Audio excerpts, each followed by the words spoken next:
Hi mga ka-pregi! So, eto na yung pagde-design ko sa kwarto.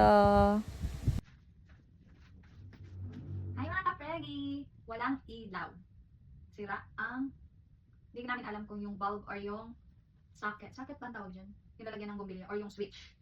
So, buti na lang may solar akong binili. Pero, tingnan pa. Ay, ayan. Okay na ata.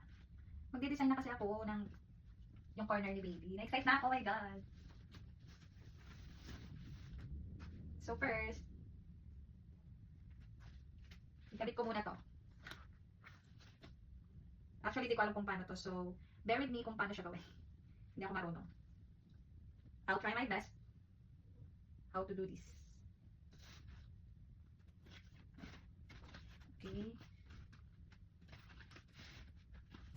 So, ayun nga, sinimulan ko nga sa, Oh Baby banner, yung sinasabit siya dun sa, makikita niyo naman dyan, yung sasabitan ko. Nahirapan nga ako at nagkabuhol-buhol yung chain, yung string chain. Bala na kayo, basta yon. Parang nagtatahi lang naman kayo, bilis ko lang nga, oh. Tapos parang hindi ako satisfied. So, binuhol ko. So, hindi pa rin ako satisfied. So, tinape ko yung likod niya. Parang hindi ko na ata napakita kasi, sorry na. O, basta yan. Yan yung kinalabasan. Next is, yung siya, welcome baby banner. Ang ganda niyan guys, nung natapos ko. Pero, sobrang, ang tagal, napakatagal ko talaga dyan. Kasi di ko alam kung saan magsisimula. Tapos, nahirapan din ako niyan pasunod-sunod nung Pero nakuha ko naman. Ayan na nga yung sabitan guys. 'Di ba pinakita ko naman yan sa inyo dati. Na may binila akong sabitan. Ang cute. 28 pesos lang sa TikTok. Tapos yan. Ang ganda ng adhesive niyan. Kasi talagang wow. Amazing. Ang bilis lang. Hindi mo kailangan siya, i-push para dumikit. Talagang isahan lang, ganyan lang. Dikit agad talaga sa wall. Tapos makikita nyo dyan, hindi pantay, 'di ba? Kita nyo naman. Ang pakagaling ko. So, parang hindi ako na-satisfy. Inulit ko dyan yung yung cloud.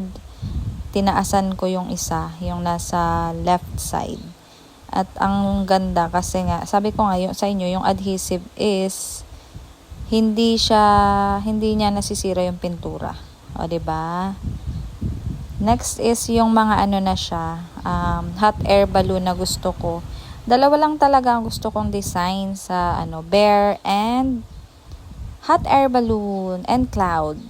Tapos khaki color mostly ang gusto ko talaga. Di ko alam, mahilig ako sa khaki color. Sino man kasing hindi. Kasi parang, aesthetic ba, di ba, mga ka-pregi. Ayan, nagkamali nga ako dyan pag-design. And guess what? Ang adhesive niya ay napakalupet. Madali lang matanggal. Hindi pa masisira ang pintura. Di ba? Finally, matatapos ko na siya. Makikita nyo na ang final design.